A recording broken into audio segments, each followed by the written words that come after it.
All right, let's get a few things straight. I was about to sleep, and people started sending me all these voice notes about Nasibu, how he went on his radio, tarnishing me, how I had a relationship with P-Sqaure, my personal trainer, and all those things. And I'm just here thinking, if you guys are going to believe a word coming from a man like him, the same guy who denied his own blood, running on radio, doing a tour, asking Duli's mom, when you remember her case doing nini. And if you're gonna believe this guy, then you are old stupid just like him. So naomba tuheshimiani, stay where you are. I am where I am. We're doing okay without you and the kids. Naomba tuheshimiani, please.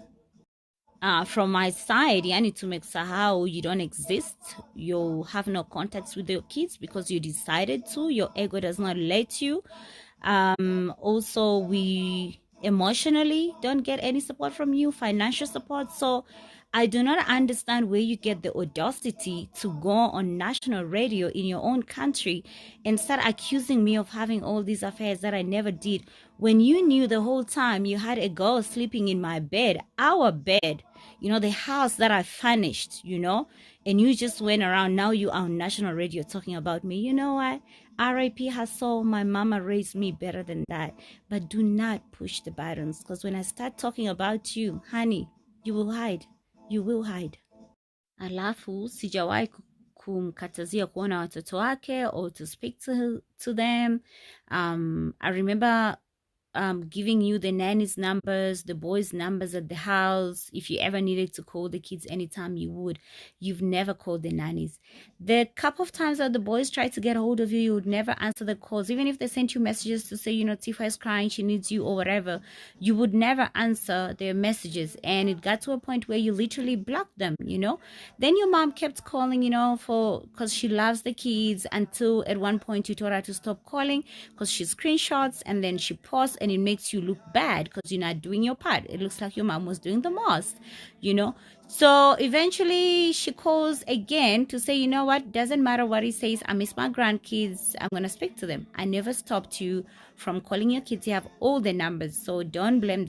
So just to wrap this up, out of respect, I will suggest for the kids that we had together, you just stay in your lane, keep doing you.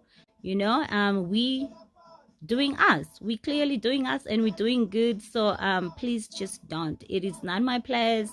I never wanted to address the issues besides saying, here's a black rose, it's over, and that is it. But everybody, the whole nation and the continent saw exactly what you did, and now you want to justify your wrongs by claiming I had an affair.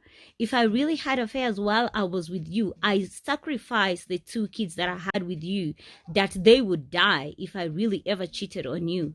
So I'm gonna leave it here, and I say, yeah, we good, and please keep doing you. All right. Did I say last? No, that was last but not least. About the kids coming to Tanzania, I'm going to address this through media, social media again, just like you're doing. They couldn't come to Tanzania because you last saw your kids in October. You last spoke to them in October. You're not emotionally, physically, financially involved in these kids' lives. You did not expect me to just throw my kids on the flights and go. That's why my lawyer asked your lawyer to have a parental plan in place where you are involved in this kid's life. So if you ever needed them to come to Tanzania, it would be easy. You last saw these kids in October, all of a sudden you think I'm going to throw them on a flight? No, it doesn't work like that. It doesn't. So get your act together, grow some balls, and get some shit done, okay?